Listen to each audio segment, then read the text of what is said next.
ইরানে ড্রোন হামলা ইসরায়েলের পাঠানো ড্রোন ধ্বংস করলো ইরান।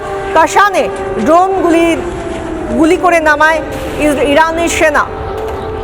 মধ্যপ্রাচ্যে যে ছবি আমরা দেখতে পাচ্ছি, যুদ্ধর এক একটা করে দিন বাড়ছে, আরও তীব্র হচ্ছে যুদ্ধ।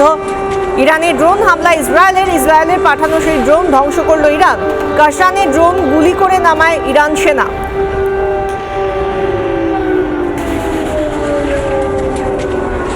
এই ড্রোন রাতের আকাশে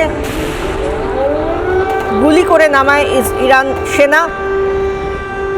ইসরায়েলের তরফে যে ড্রোন পাঠানো হয়েছিল তা গুলি করে নামালো ইরানের সেনা। কাশানে, যা কিনা মধ্য ইরানের একটি শহর, সেখানে এই ঘটনা, যেখানে ইসরায়েলের ড্রোন নামালো ইরানের সেনা। গুলি করে সেই ড্রোন ধ্বংস করে ইরানের সেনা।